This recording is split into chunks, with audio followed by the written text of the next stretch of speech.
안녕하세요, 여러분. 반편지 인생극장의 윤지혜입니다. 하루의 끝, 누군가의 진심이 담긴 반편지를 열어봅니다. 때로는 눈물이, 때로는 웃음이, 그리고 아주 가끔은 내 이야기 같아 가슴이 먹먹해지기도 하죠. 제보 사연으로 전해드리는 실화 기반 감성극장. 오늘 밤도 여러분의 마음에 깊이 와닿을 사연을 준비했습니다. 오늘 사연은 많은 부모님들의 가슴을 답답하게 했던 자녀의 결혼 이야기입니다. 자랑스러운 내 아들딸이 데려온 예비 배우자. 처음엔 그렇게 좋아 보였는데 과연 이 답답하고 힘든 상황 속에서 부모님은 어떻게 벗어날 수 있었을까요? 예상치 못한 충격적인 진실이 이 사연을 송두리째 바꿔놓을지도 모릅니다. 마지막까지 여러분의 귀를 기울여 주세요. 이 사연은 닉네임 김정혜 여사님께서 보내주셨습니다. 지금부터 들려드릴 이야기는 여러분의 상상력을 초월할 수도 있습니다. 마음 단단히 먹고 들어주세요. 그럼 오늘의 반편지 함께 들어볼까요? 안녕하세요, 지혜님. 저는 올해 60대 중반 슬하에 듬직한 외아들 민준이를 둔 평범한 엄마입니다. 남들처럼 아들 하나 바라보고 살아왔고 이제 아들이 결혼하면 정말 행복할 줄 알았습니다. 저에게 민준이는 늘 자부심이었습니다. 어릴 적부터 속 한번 썩이지 않고 올곧게 자라 명문대 졸업 후 번듯한 회사에 다니고 있었죠. 저는 오직 아들이 짝을 만나 행복한 가정을 꾸리는 것만이 마지막 소원이라고 생각하며 살아왔습니다. 그러던 어느 날 민준이가 조심스럽게 여자친구를 소개해 주었습니다. 첫 만남의 장소는 아들의 제안으로 제가 고른 분위기 좋은 한정식 집이었습니다. 민준이의 여자친구 수지 씨는 첫인상이 꽤 좋았습니다. 말수가 적고 조용하며 단아한 분위기였습니다. 시종일관 차분하고 예의 바르게 행동하는 모습에 저는 드디어 우리 민준이의 짝을 제대로 만났구나 하는 안도감에 속으로 몇 번이나 눈시울을 붉혔습니다. 며느리 될 사람의 살가운 웃음과 조곤조곤한 말투는 제 마음에 따뜻한 봄바람을 불어넣어 주었죠. 내게도 드디어 딸 같은 며느리가 생기는구나 하는 기대감에 잠 못 이루는 밤이 이어졌습니다. 그날 이후 수지 씨는 민준이와 함께 종종 저희 집에 들렀습니다. 올 때마다 양손 가득 작은 선물이라도 잊지 않고 사왔고 음식 솜씨는 서툴지만 어머님, 제가 할 일 없을까요? 음식이 너무 맛있어요 라며 살갑게 제 비위를 맞추었습니다.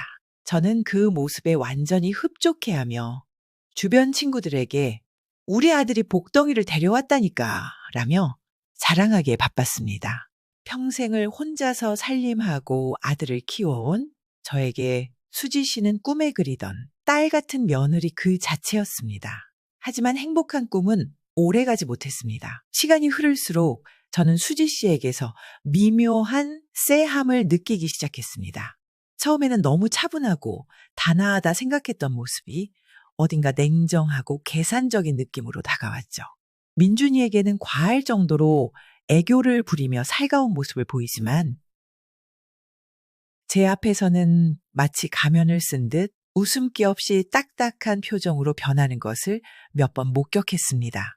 한 번은 민준이가 없을 때 수지 씨가 집에 온 적이 있었습니다. 제가 수지 씨에게 수지야, 차 한 잔 줄까? 라고 물었지만 수지 씨는 휴대폰만 들여다보며 네, 알아서 주세요. 하고는 다시 휴대폰에 시선을 고정했습니다. 평소와 다른 무심한 태도에 저는 순간 당황했지만 혹시 피곤해서 그런가 하며 애써 좋게 생각하려 했습니다. 그러나 이러한 미묘한 상황들이 점점 쌓여갔습니다. 혹시 나에게만 이런 건가? 아들 없을 때만 이러는 건가? 하는 불안감이 들었지만 내가 괜한 노파심이겠지 하며 애써 외면했습니다. 본격적인 결혼 준비가 시작되면서 수지 씨의 진면목이 마치 둑이 터지듯 한꺼번에 쏟아져 나왔습니다. 처음에는 소박하게 하자던 결혼식은 점차 규모가 커지고 모든 선택은 오직 수지 씨의 의견대로만 이루어졌습니다. 웨딩드레스를 보러 갔을 때였습니다. 저는 난생 처음 며느리 될 사람의 드레스를 고르러 간다는 사실에 설레는 마음으로 따라 나섰죠. 그런데 수지 씨는 최고급 라인의 드레스만 고집하며 가격표를 힐끗 쳐다보는 제 눈치를 전혀 보지 않았습니다. 오히려 어머님, 제 친구들은 다들 몇 천만 원짜리 드레스 입던데요. 평생 한 번뿐인 결혼식인데 남들 하는 만큼은 해야죠. 라며 마치 당연하다는 듯이 말했습니다. 저는 속이 상했지만 아들이 옆에서 엄마, 그냥 수지 원하는 대로 해주자. 내가 알아서 할게. 라며 수지 씨를 감싸자 더 이상 말을 잇지 못했습니다. 그때부터 저의 행복한 꿈은 조금씩 금이 가기 시작했습니다. 드레스는 시작에 불과했습니다. 가장 충격적인 일은 예단 문제였습니다. 저는 아들의 결혼에 보탬이 되고자 평생 아끼고 모아둔 돈에서 적지 않은 금액을 예단으로 준비했습니다. 그런데 수지 씨는 명품 가방과 시계, 다이아몬드 세트 등의 목록을 적어주며 어머님, 요즘 예단은 이렇게 명품으로 주고받는 게 추세라고 하던데요. 라며 마치 유행을 알려주는 듯이 요구했습니다. 그것도 모자라 수지 씨의 친정엄마가 친정어머니 예단은 시어머니보다 더 많이 받는 것이 예의라고 했다며 저에게 아들의 아파트 명의를 요구했습니다.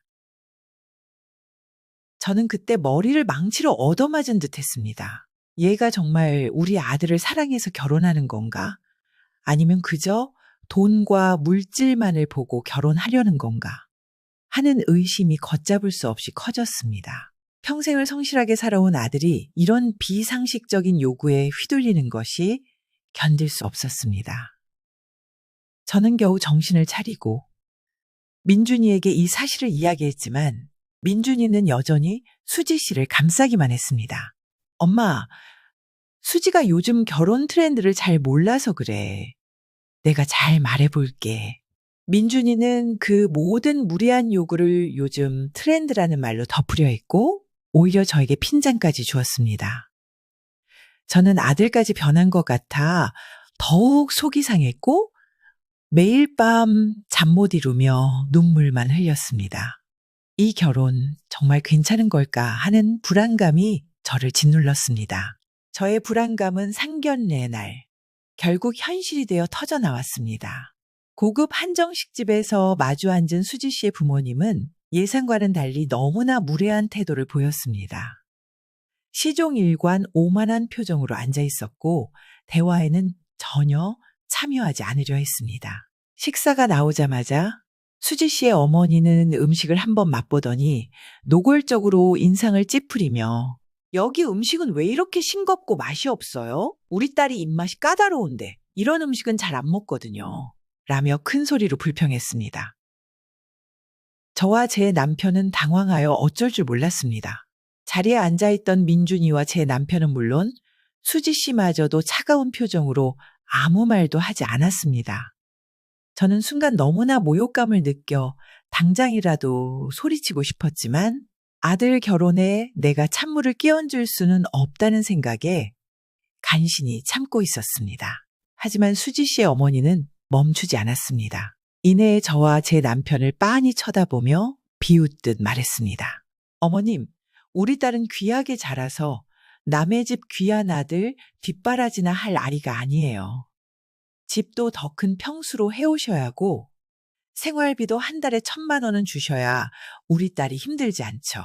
이쯤 되자 저는 더 이상 참을 수 없었습니다. 아들의 결혼이 문제가 아니라 아들의 인생이 저런 사람들 때문에 망가질 것이라는 무서운 직감이 들었습니다. 저는 떨리는 목소리였지만 단호하게 입을 열었습니다. 어르신, 말씀이 너무 지나치신 것 아닙니까? 저희 아들이 따님처럼 귀하지 않은 아들입니까?